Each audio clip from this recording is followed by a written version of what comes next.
আর এখনকার জেনারেশনের যে মেয়েদেরকে আপনারা মনে করছেন আপন, ভিতরে ওই ফেমিনিস্ট রেভলিউশনের ছোঁয়া আছে তাদের ভিতরে। তারা নিজেদেরকে পুরুষ মনে করে, তারা মনে করে যে আমাদের আর ওদের মাঝে কোনো পার্থক্য নাই। এই জিন্স এবং টি শার্ট জেনারেশনে কোনো মেয়েকে যদি বিয়ে করছেন, আমি লিখে দিতে পারবো আপনার জীবনটা জাহান্নাম হয়ে যাবে। এই ভুল করতে যায় না। আর যদি এমন কোন বোরখাওয়ালির সাথে অ্যাফেয়ার্স থাকে যার সাথে আপনি কফি খাচ্ছেন, বুঝবেন এই বোরখার নিচে প্রকৃত তাকওয়া নাই। যদি থাকতো তাহলে আপনার সাথে কফি খেতে আসতো না। একজন সচ্চরিত্র মেয়ে কশ্চিন কালেও আপনার সাথে ফোনে কথা বলবে না, আপনার চ্যাটের উত্তর দিবে না। এবং এমনকি আপনি যখন ফোন নাম্বার এক্সচেঞ্জ করছেন, রাতের বেলা নক দিচ্ছেন, সে রিপ্লাই করবে না। কখনো একটা সত্যিকারের মুত্তাকি মেয়ে এটা করতে পারে না। সহজ সমাধানে চলে যান প্রিয় ভাই। আল্লাহকে সন্তুষ্ট করতে হবে এবং যৌবন আল্লাহর জন্য বিলিয়ে দিতে হবে। এই জন্য আপনাকে নামাজি হতে হবে, পড়াশোনা করতে হবে, হালাল রিজিক খেতে হবে।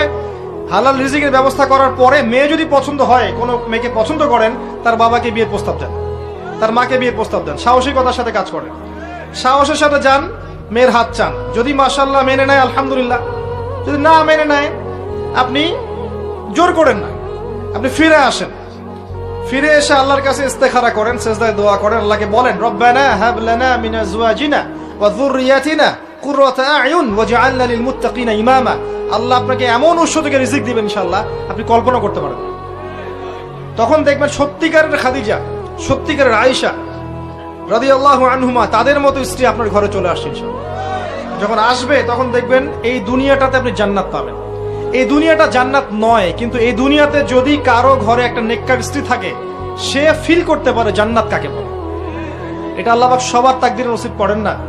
যদি আপনি পবিত্র না থাকেন, আপনি যদি হারাম মিউজিকে থাকেন, এই যে ডিজে করেন, 31st নাইট করেন, ইয়াবা খান, মদ খান, হারাম অ্যাফেয়ার্স করেন, জেনা করেন, এগুলোতে লিপ্ত থাকেন, 10 ঘাটের পানি আপনি খেয়ে এসে থাকেন, আপনি কোশ্চিন কালো পবিত্র নারী পাবেন না। আপনি যাকে পাবেন দেখবেন সেও 10 ঘাটের জল খেয়ে আসছে। তখন কি হবে? তখন ফ্লাই করার আগেই, ল্যান্ড করার আগেই, টেক অফের পর ল্যান্ড, এর মধ্যে ডিভোর্স হয়ে গেছে। আল্লাহ পাক আপনাদেরকে বোঝার তৌফিক দান করুন। বাইনামা নাহনু ইনদা রাসূলিল্লাহি সাল্লাল্লাহু আলাইহি ওয়াসাল্লাম যাত ইয়াউমিন, কোন একদিন আমরা রাসূলুল্লাহ সাল্লাল্লাহু আলাইহি ওয়াসাল্লামের সাথে মসজিদে ঠিক এভাবেই বসেছিলাম। তার মানে মসজিদে এভাবে বসাটা সুন্নাহ।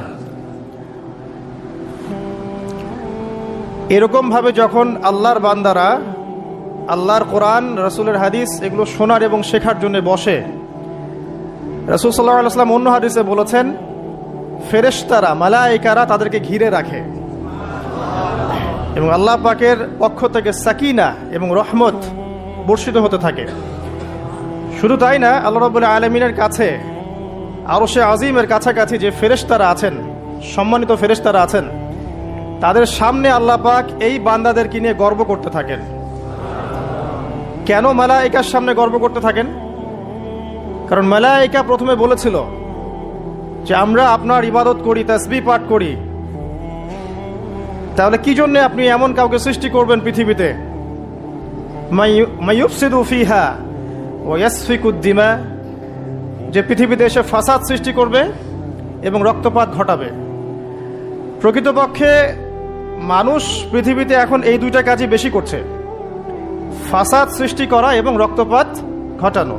কিন্তু এর বাইরেও আল্লাহর এমন কিছু বান্দা আছেন যারা ফাসাদ সৃষ্টি করে না, রক্তপাতও ঘটায় না, আল্লাহর আনুগত্য করে চলে। এই জন্যেই এই বান্দাদেরকে নিয়ে আল্লাহ পাক গর্ব করে থাকেন।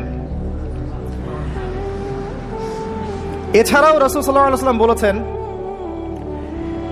যে যখন জুমার দিন আসে, এই জুমার দিনে যদি কোনো ব্যক্তি সকাল সকাল গোসল করে, আর্লি মর্নিং গোসল করে, গোসল করার পরে তার উত্তম পোশাকটা পরিধান করে, আর গোসলটা করে ফরজ গোসলের মতো, আতর, সুগন্ধি, খুশবু তার সামর্থ্য অনুযায়ী ব্যবহার করে, এরপরে পায়ে হেঁটে হেঁটে মসজিদে আসে, বাহনে চড়ে নয়, পায়ে হেঁটে হেঁটে।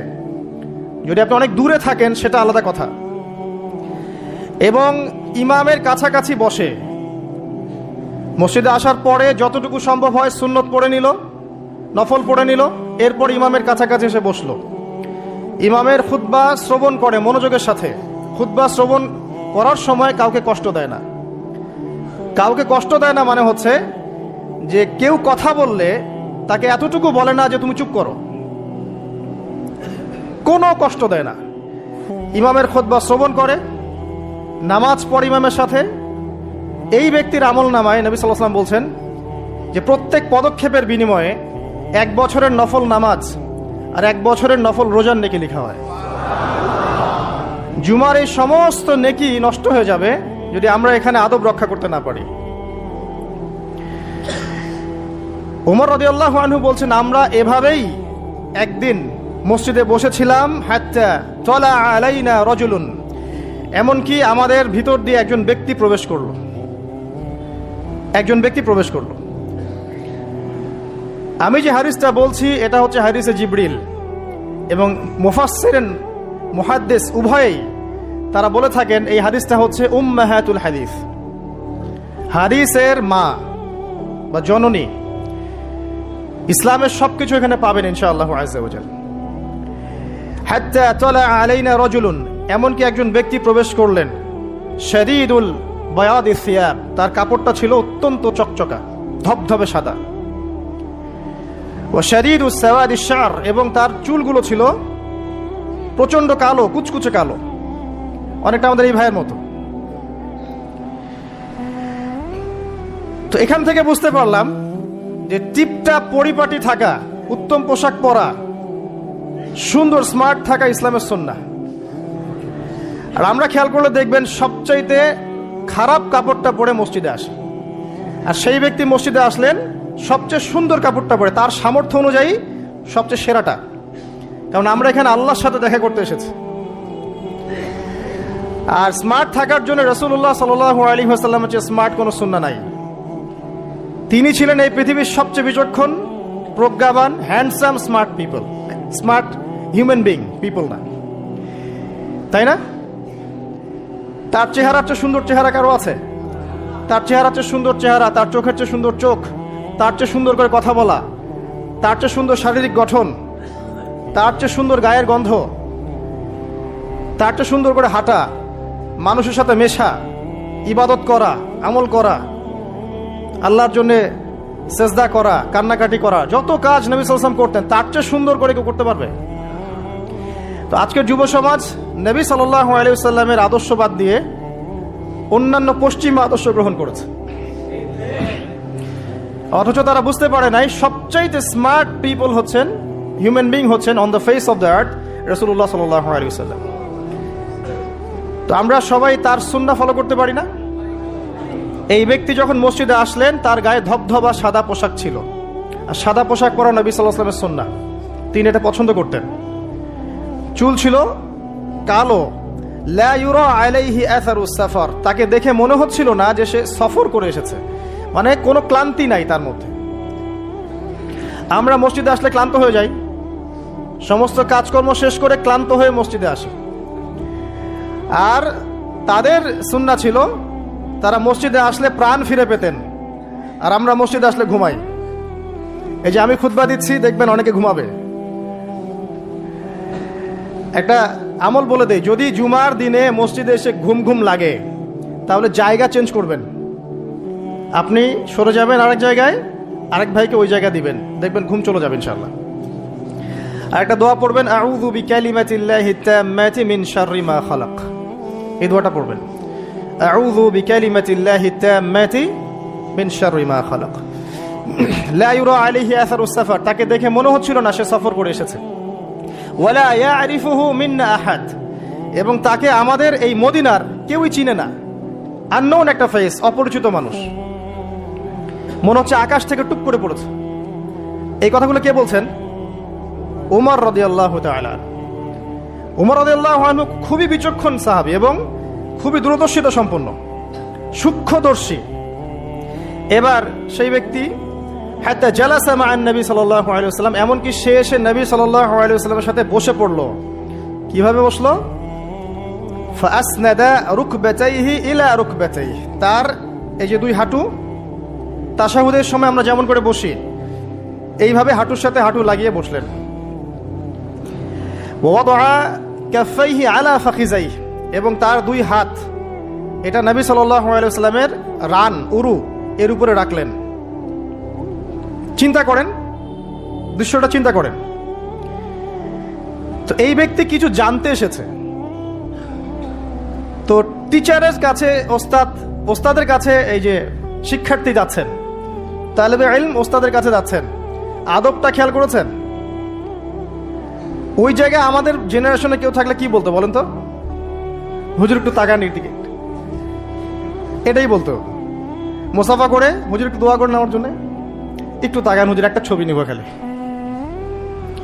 এই ব্যক্তি এই কাজ করলো না। ওস্তাদের সাথে কিছু জানতে আসলে, কাছে কিছু জানতে আসলে দিনের ব্যাপারে আদব রক্ষা করতে হয়, না হলে জ্ঞান পাওয়া যাবে না। আর জ্ঞান পেলেও দেখবেন সেটার উপর আমল করার সৌভাগ্য হচ্ছে না, জ্ঞান ভুলে যাবে না। খুব সেন্সিটিভ বিষয়গুলা। আবু হানিফা রাহিমাহুল্লাহ যখন তার এই যে মজলিস বসাতেন, তখন বাছাই করে করে বসাতেন যে কাকে জ্ঞান বিতরণ করলে আমার কল্যাণ আছে।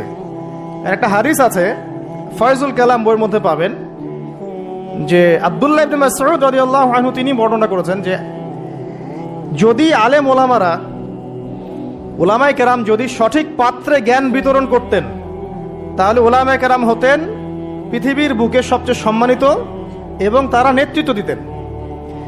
কিন্তু তারা ভুল পাত্রে জ্ঞান বিতরণ করেছে, দুনিয়াদারদের কাছে জ্ঞান বিতরণ করেছে। এই জন্য আল্লাহ পাক এই জমিনবাসীর কাছে তাদের মর্যাদা কমিয়ে দিয়েছে। তো সঠিক পাত্রে জ্ঞান বিতরণ, এই ওস্তাদের সাথে ছাত্রের যে আদব, এটা রক্ষা করতে হবে, না হলে জ্ঞান অর্জন করা যায় না এবং জ্ঞান কাজেও আসবে না। এবার এই ব্যক্তি জিজ্ঞাসা করছেন, ফাকাল ইয়া মুহাম্মদ, হে মুহাম্মদ সাল্লাল্লাহু আলাইহি ওয়াসাল্লাম, আখবিরনি আনিল ইসলাম, আমাকে ইসলাম সম্পর্কে বলুন। নবী সাল্লাল্লাহু আলাইহি ওয়াসাল্লাম বলছেন, আল ইসলাম, ইসলাম হচ্ছে আন তাশহাদা আল্লা ইলাহা ইল্লাল্লাহ, তুমি সাক্ষ্য দিবে যে আল্লাহ ছাড়া কোনো ইলাহ নেই, ওয়া আন্না মুহাম্মাদান রাসূলুল্লাহ, মুহাম্মদ সাল্লাল্লাহু আলাইহি ওয়াসাল্লাম আল্লাহর রাসূল। কোন বর্ণনায় এসেছে আল্লাহর বান্দা এবং রাসূল। তারপরে ওয়া আন তুকিমাস সালাহ, এবং তুমি সালাত কায়েম করবে, ওয়া আন তুতিয়াজ যাকাত, এবং যাকাত প্রদান করবে, ওয়া তাসুমা রমাদান, রমাদান মাসে সাওম পালন করবে, ওয়া তাহুজ্জাল বাইত ইন ইসতাতা'তা ইলাইহি সাবিলা, যদি সামর্থ্য হয় তাহলে আল্লাহর পথে হজ করবে। এই পাঁচটা হচ্ছে ইসলামের পিলার। আল্লাহ পাক সূরা আলে ইমরানে বলেছেন না, ইন্নাদ দীনা ইনদাল্লাহিল ইসলাম, আল্লাহর কাছে একমাত্র জীবন ব্যবস্থা গ্রহণীয় সেটা কি? ইসলাম। কবরে গেলে প্রশ্ন হবে, মা দীনুক, দীনিয়াল ইসলাম। তো মাল ইসলাম, ইসলাম কি? এইটা হচ্ছে ইসলাম, ইসলামের সংজ্ঞা। পাঁচটা পিলার, এটা হচ্ছে ইসলাম। এটাকে স্বীকার করে নিলে একজন ব্যক্তি মুসলিম হয়, ঈমান নিয়ে আসলে মুমিন হয়, তাকওয়া অবলম্বন করলে মুত্তাকি হয়, আর হৃদয়ের মধ্যে কলবে ইহসান চলে আসলে মুহসিন হয়ে যায়। এটা সবচেয়ে বড় স্টেজ। তো এবার এই ব্যক্তি বলছেন, সাদাত, আপনি সত্য বলেছেন। উমর রাদিয়াল্লাহু আনহু বলছেন, ফাআজিবনা লাহু, আমরা অবাক হয়ে গেলাম।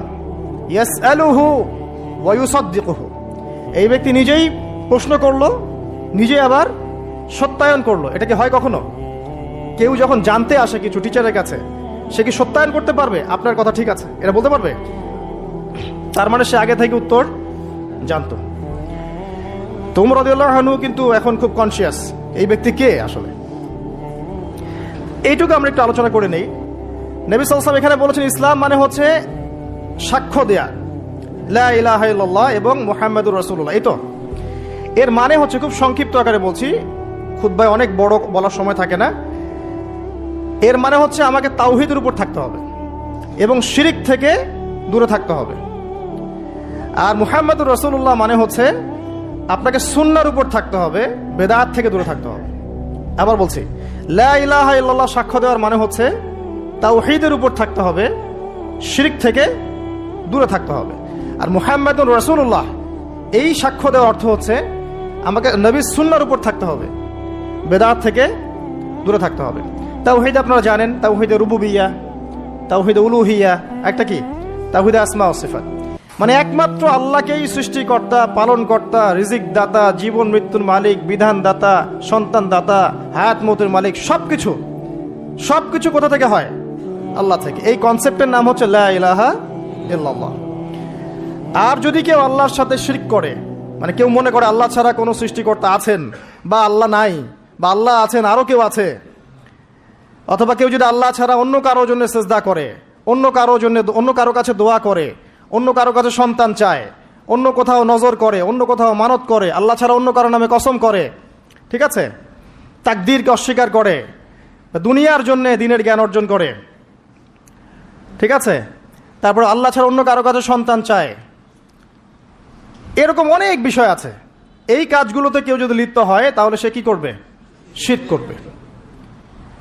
তো এই হলো সংক্ষিপ্ত আকারে বললাম আপনার তাওহীদ, এর উপর থাকতে হবে লা ইলাহা ইল্লাল্লাহ, তখন শিরক করা যাবে না। তাওহীদে থাকলে জান্নাত, আর শিরকে থাকলে বিনা হিসাবে জাহান্নাম। কারণ নবী আল্লাহ রাব্বুল আলামিন সূরা নিসার মধ্যে বলেছেন, ইন্নাল্লাহা লা ইয়াগফিরু আন ইউশরাকা বিহি, আল্লাহ পাক শিরক করার গুনাহ মাফ করেন না, ওয়া ইয়াগফিরু মা দুনা যালিকা লিমান ইয়াশা, এছাড়া অন্য যে কোনো গুনাহ আল্লাহ পাক যাকে ইচ্ছা মাফ করে দিবেন। কিন্তু শিরক করার পরে বিনা তওবায় যদি মারা যায়, এই গুনাহ মাফ হবে না। এই জন্য শিরক থেকে সর্বোচ্চ সতর্ক থাকতে হবে। আরেকটা বিষয় কি, মুহাম্মাদুর রাসূলুল্লাহ। যখন মুহাম্মাদুর রাসূলুল্লাহ বলেছি, তার মানে আমার নিজের ইচ্ছায় ইসলামের মধ্যে কোনো আমল করার ইখতিয়ার নাই। আমি চাইলেই নামাজ পড়তে পারবো না, চাইলেই রোজা রাখতে পারবো না, চাইলেই হজ করতে পারবো না, যাকাত দিতে পারবো না, আমি কিছুই করতে পারবো না ইসলামের মধ্যে। যেটাই করব সেটা রাসূল সাল্লাল্লাহু আলাইহি ওয়াসাল্লাম, সাহাবায়ে কেরাম তাদের থেকে প্রমাণিত থাকতে হবে। মানে আমি এই জুমার নামাজ 3 রাকাত পড়তে পারবো না, পারবো? যদি বলি নামাজ তো খুব ভালো কাজ, 2-এর জায়গায় 3 পড়লে সমস্যা কি? নামাজ বাতিল হয়ে যাবে। কারণ নবী সাল্লাল্লাহু আলাইহি ওয়াসাল্লাম 2 রাকাত পড়েছেন, আপনাকে 2 রাকাতই পড়তে হবে। আবার যদি বলি 1 রাকাত পড়বো, হবে? মুহাম্মদুর রাসূলুল্লাহ মানে প্রতিটা আমল নবী সাল্লাল্লাহু আলাইহি ওয়াসাল্লাম যেভাবে করেছেন সেইভাবে করা। তার কথার সাথে তার কাজের সাথে যদি কারো কথা কাজ মিলে যায়, সেটা গ্রহণ করতে কোনো সমস্যা নাই। কিন্তু তার কথার সাথে তার কাজের সাথে যার কথাই মিলবে না, সেটা গ্রহণ না করাই আপনার উপর ওয়াজিব। এক কথায় আমাদের ইবাদত বন্দেগী করার, দিনের পথে চলার একমাত্র আদর্শ মানদণ্ডকে মুহাম্মদ সাল্লাল্লাহু আলাইহি ওয়াসাল্লাম, এটাই হচ্ছে মুহাম্মাদুর রাসূলুল্লাহ। এরপরে বলেছেন ওয়া আন তুকিমাস সালাহ, সালাত কায়েম করতে। সালাত কায়েম মানে খুব শর্টকাটে বলছি, আল্লাহ যেন সবাইকে তৌফিক দেন, আমাকে সহ আপনাদের সবাইকে 5 ওয়াক্ত সালাত জামাতে পড়ার চেষ্টা করতে হবে। যদি মিস হয়ে যায়, যখন ঘুম থেকে উঠবেন পড়ে নেবেন। সফরে আছেন, জমা করে নেন, কসর করে নেন। বা আপনি ভুলে গেছেন, যখনই মনে পড়বে তখনই পড়তে হবে, পড়তেই হবে। বা অ্যাটলিস্ট আপনি কোনো কারণে আসতেই পারছেন না, কোনো সমস্যা আছে, বাসায় অ্যাটলিস্ট জামাত করে পড়ে নেন, নামাজ মিস দেওয়া যাবে না। আমাদের দেশে মুসলিমদেরকে নিয়ে বড় বড় কথা বলার সময় না এটা এখন। কারণ আমাদের দেশে মুসলিমদের মধ্যে 90% নামাজ পড়ে না। 5 ওয়াক্ত নামাজ জামাতে পড়ে না 90% মুসলিম। অতএব বেনামাজি মুসলিমদেরকে নিয়ে আপনি খেলাফত কায়েম করবেন নাকি? তো বেসিক কাজগুলো আগে বেশি ইম্পর্টেন্ট। এছাড়া একটা বিষয় আছে, নামাজ সঠিক ওয়াক্তে পড়া। অনেক সময় দেখা যায় ওয়াক্ত চলেই যাচ্ছে, নামাজের কোনো হুঁশ নাই। আল্লাহ পাক হেফাজত করুন আমাদেরকে। সঠিক ওয়াক্তে নামাজ পড়া এবং রাসূলুল্লাহ সাল্লাল্লাহু আলাইহি ওয়াসাল্লামের সুন্নাহ মতো নামাজ পড়া। এই 3G 4G নামাজ চলবে না। 5 মিনিটে 4 রাকাত নামাজ শেষ, এটা রাসূলের সুন্নাহ ছিল না। কিন্তু একটা বিষয় হচ্ছে জায়েজ হয়ে যাবে, একটা হচ্ছে সুন্নাহ, দুটার মধ্যে অনেক পার্থক্য আছে। কুলি না করলে অজু হবে না, কুলি যদি না করি অজু হবে না। অজুর ফরজের মধ্যে কুলি আছে, কুলি না করলে অজু হয়ে যায়, কিন্তু সুন্নাহ মতো অজু হবে না, হবে? তো একটা জিনিস হচ্ছে জায়েজ, একটা হচ্ছে সুন্নাহ। আপনি কোনটা নেবেন? সুন্নাহ। মুহাম্মদুর রাসূলুল্লাহ কে বলেছে? আমরাই তো বলেছি। অতএব প্রত্যেকটা কাজ তার সুন্নাহ মতো হতে হবে। তিনি নামাজ পড়তেন ধীর স্থির ভাবে, তাই না? তাড়াহুড়া করে, ধীর স্থির ভাবে, সূরা কেরাত ঠিক মতো করে, রুকু সাজদা সুন্দর মতো করে, খুশু হুজুর সাথে, বিনয়ের সাথে। এইভাবে সালাত পড়ার পরেই দেখবেন এই জাতি সফলতা অর্জন করছে, তার আগে হবে না। এরপরে বলেছেন নবী সাল্লাল্লাহু আলাইহি ওয়াসাল্লাম জাকাতের কথা, ওয়া আন তুতিয়াজ যাকাত। জাকাত কেন? কারণ ইসলামিক, মনে রাখবেন, ইসলামিক ইকোনমিক্সের বেইজ হচ্ছে জাকাত, সাদাকা, আপনার হালাল ব্যবসা, কৃষিভিত্তিক অর্থনীতি। আর বর্তমানের যে ইকোনমিক্স চলছে সারা ওয়ার্ল্ড ওয়াইড, যেটার মূল সেন্টার হচ্ছে পশ্চিমা বিশ্ব, এই ইকোনমিক্সের মূল বেইজ হচ্ছে রিবা বা সুদ। দেখেন, সম রাখা অবস্থায় কিন্তু আমরা মিথ্যা খুব একটা বলি না, চিটিং করি না, করতে গেলে মনে বাধা আসে, তাই না? মানুষকে ঠকাই না। আমরা সম রাখা অবস্থায় কিন্তু আল্লাহ দেখছেন মনে করে আমরা খাই না, পান করি না, স্ত্রী হালাল তাকেও ছুই না। তো হালালগুলো ছেড়ে দেই সিয়াম রেখেছি বলে, আল্লাহ দেখছেন বলে, এটাই আল্লাহ কনসিয়াসনেস। এটা যদি সিয়ামের মাধ্যমে অর্জন করা যায় তাহলে আমাদের টোটাল লাইফ থেকে গুনাহ দেখবেন ইনশাআল্লাহ আস্তে আস্তে কমে গেছে। এটা উদ্দেশ্য আর কি। একটা আল্লাহ রাসূল সাল্লাল্লাহু আলাইহি ওয়াসাল্লাম বলেছেন, ওয়া তাহুজ্জাল বাইত ইন ইসতাতা ইলাইহি সাবিলা, সামর্থ্য হলে কি করতে হবে? বাইতুল্লাহ হজ করবেন। আল হজ টাইটেলের জন্য করবেন? ভোট পাওয়ার জন্য করবেন? মানুষ ভালো বলবে এই জন্য করবেন? হাজী সাহেব বলবে এই জন্য করবেন? হজের উদ্দেশ্য কি? হজের উদ্দেশ্য হচ্ছে ইব্রাহিমী একত্ববাদ শিখে আসা। হজের যে কাজগুলা, এগুলো ইব্রাহিম আলাইহিস সালামের সুন্নাহর মধ্যে অন্তর্ভুক্ত। ইব্রাহিম ছিলেন তাওহীদপন্থী, শিরকের সাথে আপোষ করেন নাই, পরিবার ছেড়ে দিয়েছেন, বাবা বের করে দিয়েছে, আগুনে ফেলে দিয়েছে, স্ত্রীকে রেখে আসছেন, সন্তানকে রেখে আসছেন শুধুমাত্র আল্লাহর জন্যে। ইয ক্বালা লাহু রাব্বুহু আসলিম, যখনই আল্লাহ তার রব তাকে বলেছেন ইসলাম কবুল করো, মানে আত্মসমর্পণ করো, ক্বালা আসলামতু লিরাব্বিল আলামিন, তিনি বলেছিলেন কি? আমি আল্লাহর কাছে আত্মসমর্পণ করছি। এই যে ইসলাম, আত্মসমর্পণ, এটা হচ্ছে ইব্রাহিম আলাইহিস সালামের কাছে শিখতে হবে। এটা শিখতে হজ করতে যেতে হবে। সাফা মারওয়া সাই করার সময় যদি আমার চেতনা এরকম না আসে যে এইভাবেই ওই যে হাজারা আলাইহিস সালাম তার ছোট্ট সন্তানকে পানি খাওয়ানোর জন্যে এই দৌড়াদৌড়ি করেছেন, হা হুতাশ করেছেন, একবার এই পাহাড় একবার ওই পাহাড়, ছোট্ট শিশু কাঁদছে পানির জন্যে, এই ফিলিংসটা না আসলে ওখানে জগিং হবে, ওই ফিলিংস আর হবে না। ওই সাফা মারওয়া কি হবে? জগিং হবে। ওই চেতনাটা আসতেছে না। তো এই সাফা মারওয়া কেন সাই করবেন? কার সুন্নাহ এটা? ওই কাজটা হাজরা আলাইহিস সালামের, ওই কাজটা আল্লাহর কাছে এত ভালো লেগেছিল, আল্লাহ পাক কিয়ামত পর্যন্ত সেটা রেখে দিয়েছেন, দেন নাই? ওই মায়ের আর্তনাদ তাহলে চিন্তা করেন। আর ওই মায়ের সন্তানকে ইসমাঈল আলাইহিস সালাম, এই সন্তানের আদর্শ দেখবেন। বাবা বলছেন যে ইয়া বুনাইয়া ইন্নী আরা ফিল মানামি আন্নী আযবাহুক, হে আমার ছেলে, আমি দেখেছি স্বপ্নে আমি তোমাকে জবাই করছি। ফানজুর মাযা তারা, তোমার কি রায়, তোমার কি খেয়াল? ক্বালা ইয়া আবাতি, বললেন হে আমার বাবা, ইফআল মা তুমার, আপনাকে যে আদেশ করা হয়েছে আপনি তাই করুন। সাতাজিদুনি ইনশাআল্লাহু মিনাস সাবিরিন, ইনশাআল্লাহ আপনি আমাকে সবরকারী, ধৈর্যশীল পাবেন। এই সন্তানটাকে মানুষ করেছে তার মা হাজরা আলাইহিস সালাম, তার বাবা কিন্তু তাকে মানুষ করে নাই। ওই হাজরা যিনি সাফা মারওয়া সাই করছেন, এরকম মায়ের গর্ভ থেকেই এমন সন্তান আশা করা যায়। আর আমাদের পরিবারে, আমাদের সমাজের স্টার জলসা জি বাংলার স্ত্রীদের কাছে এমন সন্তান আশা করা যায় না। অপসংস্কৃতি দিয়ে এবং দুনিয়াবি বিষয়গুলো দিয়ে, ভোগ বিলাস, এগুলো দিয়ে এত মত্ত হয়ে গেছে এরা যে আল্লাহর তাওহীদ, আল্লাহর সুন্নাহ, ইসলামের আদর্শ, মূল্যবোধ সব ভুলে গেছে। সন্তানও বড় হচ্ছে মাশাআল্লাহ সেইভাবে। পরিবারগুলো যেন এখন এক একটা জাহান্নামের টুকরা। অথচ আল্লাহ পাক বলেছিলেন কু আনফুসাকুম ওয়া আহলিকুম নারা, নিজে জাহান্নামের আগুন থেকে বাঁচো, পরিবারবর্গকে বাঁচাও। অনেক বড় বড় মানে রিনাউন্ড ফ্যামিলিগুলো, ইসলামিক ফ্যামিলিগুলো ভিতরে ভিতরে দেখা যাবে ফিতনা দিয়ে ভর্তি। পারিবারিক ফিতনার কারণে দেখা যায় যে দিন নিয়ে চলা, দিনের পথে কাজ করা, প্রচার প্রসার করা অনেক সময় মুশকিল হয়ে পড়ে। তো পরিবারের পিতা যদি ইব্রাহিমের মতো হতে না পারে, মায়েরা যদি হাজরা আলাইহিস সালামের মতো হতে না পারে, এবং সন্তানরা যদি ইসমাঈল আলাইহিস সালামের মতো হতে না পারে, আপনি এরকম আদর্শ পরিবারও কল্পনা করতে পারবেন না, এবং এরকম পরিবারগুলো দিয়ে আদর্শ সমাজও কখনো বাস্তবায়ন হবে না। এমন হওয়ার তৌফিক আল্লাহ পাক আমাদেরকে দান করুন, আমিন। আরেকটা হজের চেতনা আছে, সেটা হচ্ছে ঐক্য। হজ মুসলিম উম্মাহকে ঐক্যবদ্ধ করে। আর হজ করে আসার পরে আমরা আবার বিভক্ত হয়ে যাই, সুবহানাল্লাহ। হজের মধ্যে হানাফি, আহলে হাদিস, দেওবন্দি, বেরলবি, আটরশি, চরমনা, এগুলো মারামারি হয় না? হজে হয় না? হজে সবাই এক হয়ে যায়, মাশাআল্লাহ। আর যখনই দেশে আসি বা যে যার জায়গায় চলে যাই, আবার যে যার মত পথ ধরি, তাই না? এতে করে উম্মার উপকার হচ্ছে। আমরা যত ছোটোখাটো মাসলা মাসালগুলো নিয়ে যখন আমরা মসজিদগুলো ভাগ করছি, এতে আমাদের উম্মার উপকার হচ্ছে, তাই না? মুহাম্মদ সাল্লাল্লাহু আলাইহি ওয়াসাল্লাম খুশি হবেন আমাদেরকে দেখলে কিয়ামতের মাঠে, হাউজে কাউসারে পানি দিবেন, আমাদের জন্য খাতির যত্ন করবেন। আল্লাহ বোঝার তৌফিক দান করুন। উম্মার সবচেয়ে দুঃখজনক জায়গাটা হচ্ছে অনৈক্য। মনে অনৈক্য কিন্তু বাইরে না, হৃদয়ে অনৈক্য, হিংসা, বিদ্বেষ, গীবত, তহমত এবং পরশ্রী কাতরতা, এগুলোতে ভরে গেছে হৃদয়টা। এই কলিজাগুলো যদি আল্লাহ পাক দেখাতে পারতেন সমাজে তুলে, দুর্গন্ধে কেউ ধার কাছে যেতে পারতো না।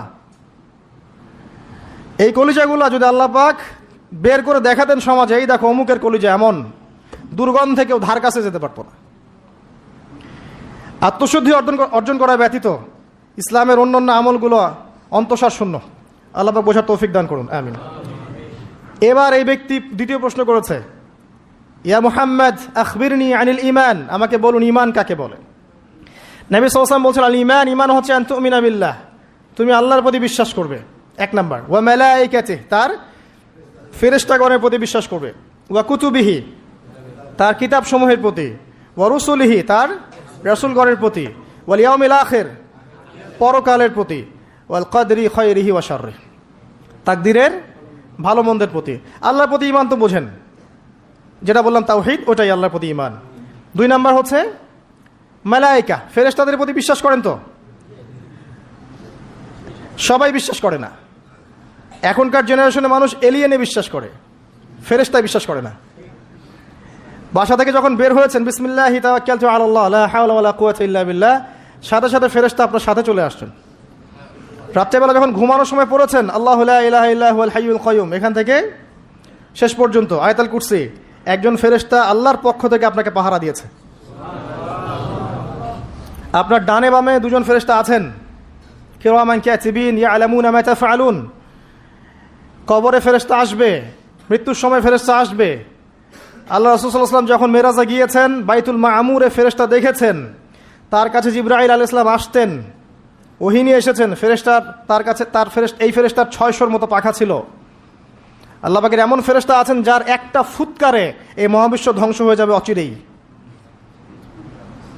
আন তুমিনা বিল্লাহি ওয়া মালাইকাতিহি, তার ফেরেশতা মণ্ডলীর প্রতি বিশ্বাস স্থাপন করবে। এই মসজিদের চারপাশ ফেরেশতা ঘিরে রাখছেন, এই ঈমান রাখতে হবে। আপনি দেখতে পারবেন না, সবকিছু বাহ্যিক দৃষ্টিতে দেখা যায় না। এটা সায়েন্স বিশ্বাস করুক আর না করুক, ফেরেশতার অস্তিত্ব অবশ্যই আছে। বিশ্বাস না করলে ঈমান থাকবে না। আর একটা বিষয় হচ্ছে ওয়া কুতুবিহি, আসমানি সমস্ত কিতাবে বিশ্বাস করা।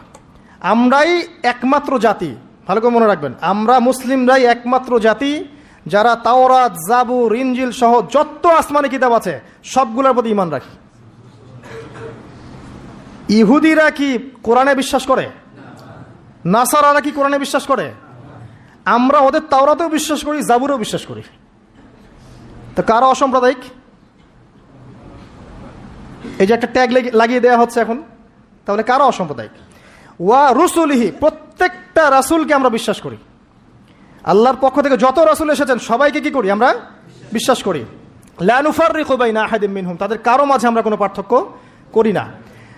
আমরা মূসা আলাইহিস সালামকে মানি না, ঈসা আলাইহিস সালামকে মানি না, এবং ফলো করি মুহাম্মদ সাল্লাল্লাহু আলাইহি ওয়াসাল্লামকে, কারণ তিনি আমাদের সর্বশেষ নবী এবং সবচেয়ে নিউ এডিশনটাই তো মানুষ নিবে, তাই না? তিনি সবচেয়ে নিউ এডিশন এবং ফাইনাল টেস্টিমেন্ট, এই জন্য আমরা তাকে ফলো করি। আমরা অনেক স্মার্ট। কিন্তু ইহুদিরা কি মুহাম্মদ সাল্লাল্লাহু আলাইহি ওয়াসাল্লামকে মানে? খ্রিস্টানরা কি মুহাম্মদ সাল্লাল্লাহু আলাইহি ওয়াসাল্লামকে মানে? তাহলে কারা সাম্প্রদায়িক, কারা অসাম্প্রদায়িক? আমরা সবাইকে মানি, প্রত্যেক আসমানি কিতাবে বিশ্বাস করি, প্রত্যেক নবী রাসূলকে বিশ্বাস করি। এবং ইসলাম সবচেয়ে উদার নৈতিক ধর্ম। এর চেয়ে উদার নৈতিক মানবতাপ্রেমী কোনো ধর্ম নাই পৃথিবীতে। এবং এটা একমাত্র রিলিজন যেখানে প্রত্যেকটা বিষয়ের সমাধান আছে। আপনি মানেন আর নাই মানেন, কেউ বাধ্য করেনি। মানলে আপনি আল্লাহর আনুগত্য করবেন এবং জান্নাতে যাবেন ইনশাআল্লাহ। যদি না মানেন, আপনার বিচার পরকালে আল্লাহ পাক করবেন। কেউ কারো উপরে জবরদস্তি করতে যাবে না, তাই না? লা ইকরাহা ফিদ্দিন, দিনের মধ্যে কোনো বাড়াবাড়ি নাই। ফাযাক্কির ইন্নামা আনতা মুযাক্কির, তুমি উপদেশ দাও, তুমি শুধুমাত্র কি উপদেশদাতা। লাস্তা আলাইহিম বিমুসাইতির, তুমি কারো উপরে দারোগা নও, জাস্ট মেসেজ পৌঁছে দেয়া, মানলে মানবে, না মানলে না, সিম্পল। এর জন্য কি বোমাবাজি করতে হবে? রাষ্ট্রের মধ্যে অরাজকতা সৃষ্টি করতে হবে? হিন্দু মুসলিম মারামারি করতে হবে? কিচ্ছু করতে হবে না। এগুলো ইসলামের সাথে সাংঘর্ষিক, এগুলো করতে যাবেন না। বরং এইসব কাজের কারণে ইসলাম ক্ষতিগ্রস্ত হয়, মুসলিমরা ক্ষতিগ্রস্ত হয়। মুসলিমদের সবচেয়ে বেশি দরকার এখন পড়াশোনা করা, পড়াশোনা করা, জ্ঞান অর্জন করা। জ্ঞান অর্জন করতে থাকেন, ইনশাআল্লাহ আল্লাহ আপনার হৃদয়ের চোখ খুলে দেবে ইনশাআল্লাহ। আল্লাহ পাক সবাইকে পরিপূর্ণ জ্ঞান অর্জন করা তৌফিক ইনায়াত করুন, আমিন। আরেকটা বলেছিলেন ওয়াল ইয়াউমিল আখির, পরকালে বিশ্বাস করা, তাই তো? পরকাল মানে এই মৃত্যু থেকে শুরু হবে পরকাল, তারপরে কবরের প্রশ্ন উত্তর। যে ব্যক্তি পৃথিবীতে আল্লাহর সাথে শিরিক করেছে সে কখনো মান রব্বুক প্রশ্নের উত্তর দিতে পারবে না। যদি শিরিক থেকে তওবা না করে মারা যায় সে কখনো মান রব্বুকা প্রশ্নের উত্তর দিতে পারবে না, পসিবল না। যে ব্যক্তি পৃথিবীতে তাওহীদের উপর থাকবে ইনশাআল্লাহ সে ব্যক্তি মান রব্বুক প্রশ্নের উত্তর দিতে পারবে। পৃথিবীতে যে ব্যক্তি ইসলামকে ঠাট্টা বিদ্রুপের ছলে গ্রহণ করেছে, এর আনুগত্য করেনি, একে রিজেক্ট করেছে, সে মা দিন উকা প্রশ্নের উত্তর দিতে পারবে না।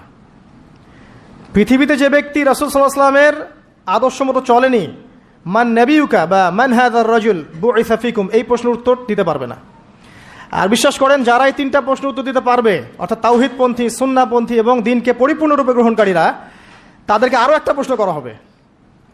ফেরেশতারা অবাক হয়ে বলবেন যে কিভাবে তুমি এগুলো জানলা, কিভাবে তুমি এগুলো জানলা? সে ব্যক্তি তখন বুক ফুলিয়ে বলবে যে আমি করাআতু কিতাবাল্লাহ, আমি আল্লাহর কিতাব পড়েছি, ফাআলিমতু, এরপরে জেনেছি। তো আল্লাহর কিতাব পড়া হয় তো মাশাআল্লাহ নিয়মিত? আল্লাহর কিতাব নিয়মিত পড়া হয় তো মাশাআল্লাহ? পড়বেন প্রিয় ভাইয়েরা, ডেইলি আধা ঘন্টা হলেও, আমি বলি 10টা মিনিট হলেও কোরআন পড়বেন। আধা ঘন্টা পড়লে আরও ভালো, 1 ঘন্টা পড়লে সবচেয়ে ভালো। সবচেয়ে ভালো হয় ডেইলি 1 পারা করে পড়তে পারলে। আমার পরিবারবর্গ এই কাজটা করে মাশাআল্লাহ, ডেইলি 1 পারা পড়তে চেষ্টা করে, আমি পারি না। কারণ শুধুমাত্র তোতা পাখির মতো পড়ে গেলে আমার মন ভরে না, যতক্ষণ পর্যন্ত না আয়াতগুলোকে নিয়ে আমি ভাবছি, গবেষণা করছি, অর্থটা বুঝতে হবে। তো ডেইলি 1 পারা পড়ার অভ্যাস করলে হবে কি, মাসে 30 পারা, প্রতি মাসে 1 খতম। দেখবেন আপনার জীবনে বরকত আসতেছে, আপনার হায়াতে বরকত হচ্ছে, রিজিকে বরকত হচ্ছে, মনে একটা শান্তি থাকবে। আর কোরআন যে যত বেশি তেলাওয়াত করে মানসিক চাপ নেওয়ার ক্ষমতা তার তত বেশি থাকে। এটা আপনি প্রমাণিত, পরীক্ষা করে দেখেছি আমি। 3 দিন 7 দিন কোরআন থেকে দূরে থাকলে মানসিক চাপ নিতে পারি না, কিন্তু কোরআনের অ্যাটাচমেন্টে থাকলে, সংস্পর্শে থাকলে দেখবেন আপনি মানসিক চাপ নিতে পারতেছেন, কারণ এটা আল্লাহর পক্ষ থেকে নাজিল করা অভ্রান্ত সত্যের উৎস। এই হলো পরকাল, প্রশ্নের উত্তর। তারপরে পুনরুত্থান, যেখানে 50,000 বছর দাঁড়িয়ে থাকতে হবে। মানুষ অতিষ্ঠ হয়ে যাবে যে বিচার কেন শুরু হচ্ছে না। একবার আদম আলাইহিস সালামের কাছে, একবার নূহ, একবার মুসা, একবার ঈসা, সবার কাছে মানুষ ছুটতে থাকবে বিচারটা শুরু হোক, অ্যাটলিস্ট জান্নাত জাহান্নাম পরে দেখা যাবে, আগে শুরুটা হোক। দাঁড়ায় থাকতে থাকতে আমরা শেষ। এই যে ঘাম দিয়ে কারো টাকনু, কারো হাঁটু, কারো বুক, কারো গলা, চিন্তা করা যায়? দেখবেন খেয়াল করে, নামাজ যদি 10-এর জায়গায় 15 মিনিট হয়, অস্থির মুসল্লি থাকতে পারে না। আর এই যুগের মানুষটা বেশি অস্থির, বিকজ অফ এই টেকনোলজিক্যাল রেভলিউশন। এগুলো আমাদেরকে খুব ফাস্ট সব কিছু পাওয়ার একটা তাড়না সৃষ্টি করে, সব দ্রুত পেতে হবে, দ্রুত পেতে হবে। এই জন্য স্থির না, তারা অস্থির। তো ওই অস্থির মানুষকে আল্লাহ পাক কিয়ামতের মাঠে দাঁড় করে রাখবেন 50,000 বছর। সূরা মাআরিজ পড়ে দেখেন। এরপরে আমাদের নবী সাল্লাল্লাহু আলাইহি ওয়াসাল্লামের কাছে আসবেন যখন মানুষেরা, তিনি তখন একমাত্র ব্যক্তি তিনি, যিনি উঠে সেজদায় পড়ে যাবেন আল্লাহর কাছে। আল্লাহ বলবেন তোমার যা ইচ্ছা তুমি চাও, কবুল করা হবে। এই ব্যক্তির আদর্শ আমরা এখনো মানতে পারি নাই। এই ব্যক্তির স্টাইলে দাড়ি রাখলে আমাদের লজ্জা লাগে, এই ব্যক্তির স্টাইলে চুল রাখলে, জুব্বা পরলে বা তাকওয়ামূলক পোশাক পরলে, সুন্নাহসম্মতভাবে চললে আমাদের লজ্জা লাগে, মনে হয় আমরা আনসোশ্যাল হয়ে গেছি, ব্যাকডেটেড হয়ে গেছি, পিছায় পড়ছি। এই ব্যক্তি সুপারিশ করবেন, তিনি পড়েই থাকবেন সেখানে যতক্ষণ পর্যন্ত আল্লাহ পাক তার দোয়া কবুল করেন। এটা একটা। আরেকটা হচ্ছে যখন কবিরা গুনাহগার ব্যক্তিদেরকে জাহান্নামের জন্য আযাবের ফয়সালা হয়ে যাবে, আমাদের নবী সাল্লাল্লাহু আলাইহি ওয়াসাল্লাম সুপারিশ করে এই উম্মতের কবিরা গুনাহগার ব্যক্তিদেরকে জান্নাতে নিয়ে যাবেন ইনশাআল্লাহ। এই ব্যক্তিকে গালি দেয়া হয়, এই ব্যক্তিকে তার চরিত্র নিয়ে কথা বলা হয়, এই ব্যক্তিকে নিয়ে কত কিছু করা হয়। আল্লাহ পাক তাদেরকে হেদায়েত নসিব করুন। অথচ এই ব্যক্তি মুহাম্মদ সাল্লাল্লাহু আলাইহি ওয়াসাল্লাম বলেছেন, কাশ আমি যদি আমার ভাইদেরকে দেখতে পেতাম, সাহাবীরা বলতেন, ইয়া রাসূলুল্লাহ, আমরা কি আপনার ভাই নই? নবীজি বলতেন সাল্লাল্লাহু আলাইহি ওয়াসাল্লাম, তোমরা আমার সাহাবী, আমার ভাই তারা যারা আমার পরে, তোমাদের পরে আসবে, যারা আমাকে না দেখে ঈমান নিয়ে আসবে। আমরা হচ্ছে তার ভাই। সুবহানাল্লাহ। এরপরেও এই উম্মার মধ্যে যারা আলেম ওলামা, ইলমের চর্চা করবেন, ইলমের প্রচার প্রসার ঘটাবেন, তাদের সাথে রাসূল সাল্লাল্লাহু আলাইহি ওয়াসাল্লাম একটা সখ্যতা থাকবে। এই উম্মতের মধ্যে যারা এতিমদের দেখাশোনা করবে, মিসকিনদের দেখাশোনা করবে, তারা নবী সাল্লাল্লাহু আলাইহি ওয়াসাল্লামের সাথে এই জান্নাতে এতটুকু দূরত্বে থাকবে। যারা বিধবা এতিম মিসকিনদের দেখাশোনা করবে, এতটুকু দূরত্ব থাকবে। যে ব্যক্তি তার চরিত্রকে হেফাজত করতে পারবে, নবী সাল্লাল্লাহু আলাইহি ওয়াসাল্লাম বলেছেন, তার জন্য আমি জান্নাতের মাঝখানে একটা ঘরের জিম্মাদার হব। এরকম অনেক হাদিস আছে। এই ব্যক্তি একমাত্র ব্যক্তি যিনি আপনাকে ছাড়া জান্নাতে যাবেন না, যিনি জান্নাতে না গেলে জান্নাতের দরজা খোলা হবে না, যিনি পুল সিরাতের মতো জায়গাতেও ইয়া নাফসি বলবেন না, বলবেন ইয়া উম্মতি ইয়া উম্মতি। তিনি একমাত্র ব্যক্তি যাকে কবরে দেখানো হবে আপনাকে আমাকে।